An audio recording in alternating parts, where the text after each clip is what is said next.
Well, let's begin with the Prime Minister's message. Prime Minister Modi made a strong pitch for women's representation and empowerment in his Independence Day address, urging all political parties to back the Women's Reservation Bill, calling for 33% representation for women. The Prime Minister said women must have their rightful place in shaping policies and the future of the country. He urged the opposition to rise above politics and help turn the long-pending promise of women's quota into reality. The Prime Minister said that the dream of greater representation for women had remained stuck in politics for nearly 4 decades. He called for a united effort to ensure Nari Shakti gets its due, stressing that empowering women is directly linked to India's progress. राष्ट्र के निर्माण में आज हमारी बहनों बेटियों का योगदान हम सब के लिए बहुत बड़ा प्रेरणा का कारण बना हुआ है। फाइटर जेट हो या सिविल एविएशन, हमारी बेटियां सबसे आगे दिखाई दे रही है। खेलकूद का मैदान हो, हमारी बेटियां आगे दिखाई दे रही। स्टेम एजुकेशन में भर्ती होने की प्रक्रिया हो, सबसे ज्यादा हमारी बेटियां आगे दिख रही है। आज सेना में भी एनडीए से जो बच्चियां निकली हैं, वो बड़े रौब के साथ देश की सेना का नेतृत्व करने का सामर्थ्य दिखाने लगी है। मेरी बेटियों की ताकत कैसी है। मैं पिछले दिनों साणंद में एक सेमीकंडक्टर प्लांट में गया, वहां आदिवासी बेटियां, देश के अलग अलग कोने से आई हुई बेटियां काम कर रही थी। वो उस गांव से आई थी जिन्होंने पकड़ लिया। अब हम 6 करोड़ लखपति दीदी बनाने के लक्ष्य को लेकर के आगे बढ़ रहे हैं। 3 करोड़ नई लखपति दीदी बनना मतलब ग्रामीण अर्थव्यवस्था में बहुत बड़ा बदलाव मातृशक्ति के द्वारा आने वाला है। Well, let's get you breaking updates now coming in, because the Prime Minister also renewed his push for 33% representation for women, urging all political parties to back women's quota. The opposition, though, has raised a fresh objection, saying that it supports women's reservation bill but opposes the delimitation exercise that is linked to it. The Congress leaders have now alleged that the women's quota is being used to push delimitation, while stressing their opposition is to the issue of delimitation, not women's reservation. That's the message from the opposition.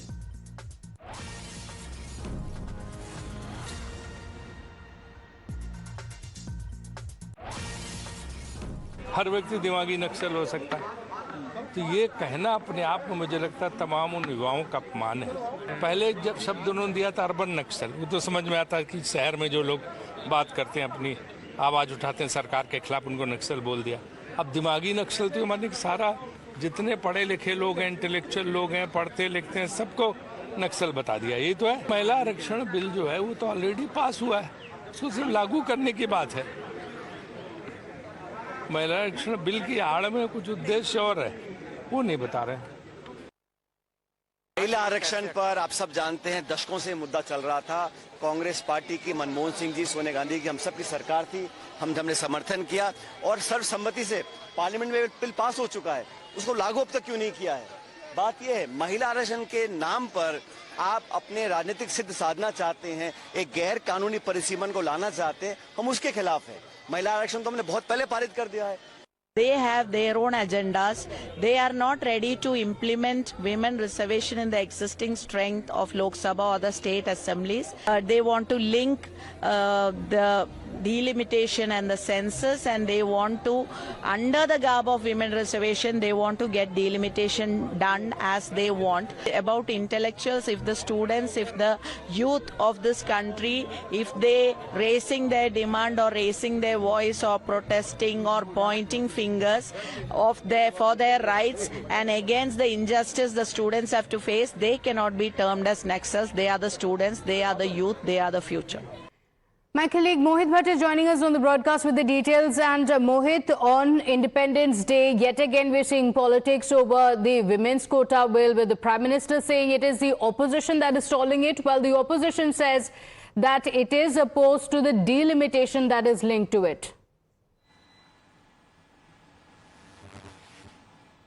Well, yes, Prime Minister Narendra Modi again gave out the message from the ramparts of Red Fort, and he was basically highlighting, Pratibha, the role of women in panchayat, municipalities, corporation, and on various other fields, that how women reservation is need of the time, and 23% reservation for women should be given. And he urged the opposition parties to come together and ensure that women reservation is being granted to women of this country so that they can go to the highest constitutional body in the country, that is the parliament, that enacts law, and we can have say of women in the parliament to a larger extent, and we can have larger participation of women in the parliament. Now, to which the Congress party or the other opposition parties have come out and they have hit out at Prime Minister Narendra Modi and the BJP, saying that women reservation was already passed in 2023. It's the BJP that has linked the women reservation to delimitation, and perhaps that is why the Congress and the opposition says that they are trying to politicize the whole issue. But Prime Minister again and again in the parliament, outside the parliament, have stated that women reservation should be given to women, and he doesn't want credit for that. Credit could be taken by the opposition parties. So the politics around it continues. Mohit, thank you for getting us those details. And now the BJP is addressing the media. Let's cut across. स्पष्टीकरण दे कि उन्होंने ऐसा आचरण क्यों किया, और यदि कांग्रेस ऐसा नहीं करती है तो संविधान के प्रति उनकी सच्ची निष्ठा और स्वतंत्रता संग्राम के प्रति उनकी श्रद्धा और करोड़ों भारतवासियों के मान और सम्मान के प्रति उनके विश्वास पर गहरा प्रश्न चिन्ह खड़ा होता है।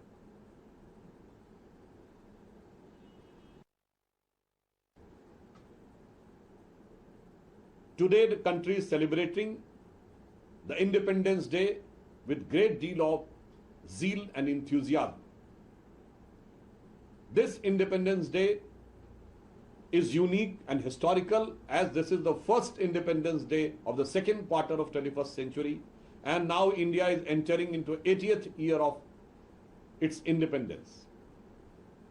And this is the first Independence Day in which our national song Vande Mataram has been sung in full form, uncut, uninterrupted.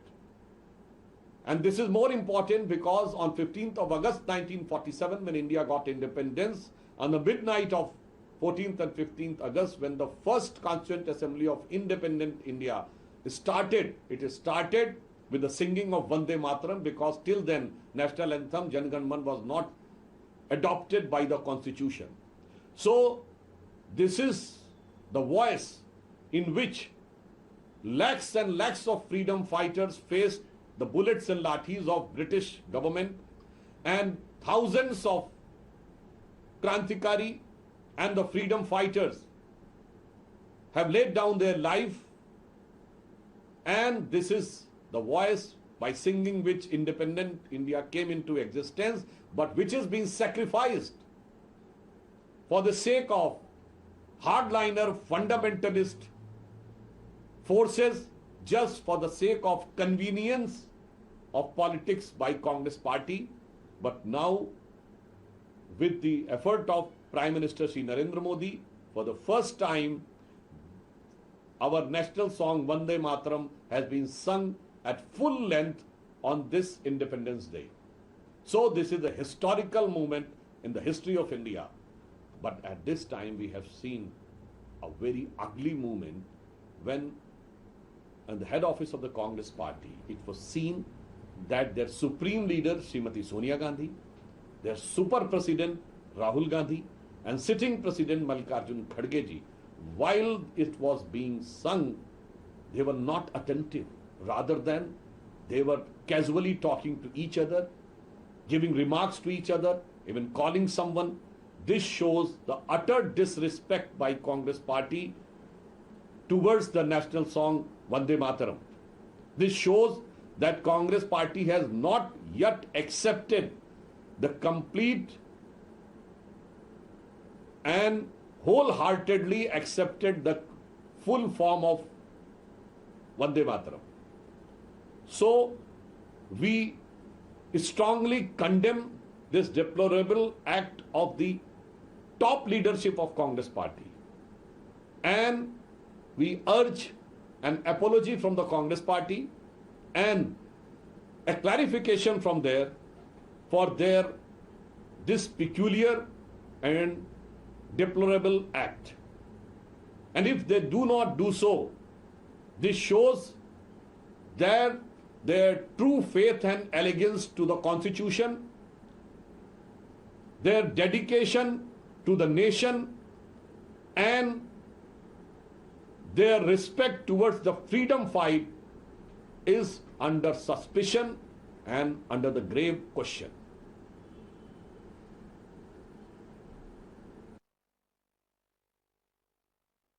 BJP's attack after the Independence Day celebrations at the Congress headquarters. A controversy erupted after a video from the Congress's Independence Day program appeared to show Mallikarjun Kharge as well as Sonia Gandhi and Rahul Gandhi speaking to someone during the rendition of the national song. Here is the Congress party's reaction. किस संदर्भ में वो वंदे मातरम का निर्णय लिया गया है, पर आज कांग्रेस अधिवेशन आज यहाँ इंदिरा भवन में पूरा वंदे मातरम गाया गया, इसमें कोई वाद विवाद का सवाल नहीं। सर, वंदे मातरम को लेकर आज पूरा वंदे मातरम यहाँ पे गाया गया, बजाई गई उसको, मगर उस वक्त में सोनिया गांधी जी इशारा करके खरगे जी के लिए कुर्सी मंगवा रही थी और इस पे विवाद हो गया है।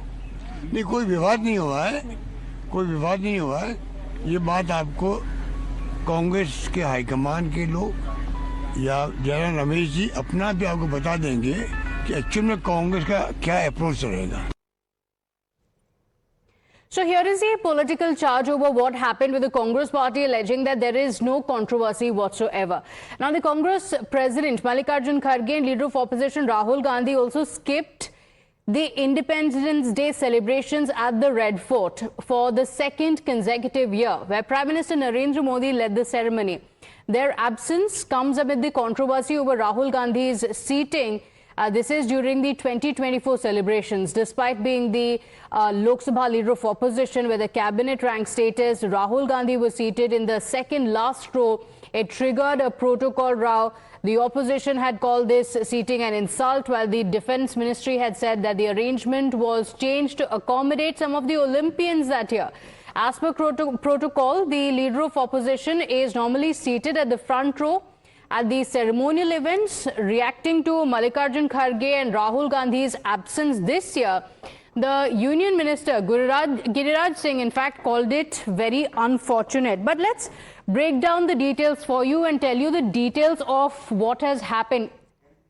So the entire controversy breaking out after this claim had been made by the Congress leader. So let's get you the details of what actually happened. It was in 2024 when the seating arrangement triggered this entire controversy. So here is what happened. Mallikarjun Kharge as well as Rahul Gandhi both had skipped the event, and this entire controversy breaking out over the same. This is for the second year in a row that it has happened, and this year as well it's the same. Independence Day celebrations at the Red Fort, both the Congress leaders were missing from this event. In 2024 as well, the controversy broke out. Of course, this was after Rahul Gandhi had been seated in the second last row. That's where the entire controversy broke out. And this had triggered a protocol row, with the Congress party in fact going on to allege that as the leader of opposition, he should not have been seated so far in the back. So this controversy taking place, after which for the second year in a row now, Rahul Gandhi has missed the event. But now the opposition says that there's nothing wrong with it. It is because of the protocol being breached. Let's get you more breaking updates now coming in. The question is, why did Rahul Gandhi as well as Mallikarjun Kharge skip the Independence Day celebrations at Red Fort? And now top Congress sources have told Times Now that seating and protocol issues were a key reason. So confirmation coming in that it was because of the 2024 controversy. Sources say the Congress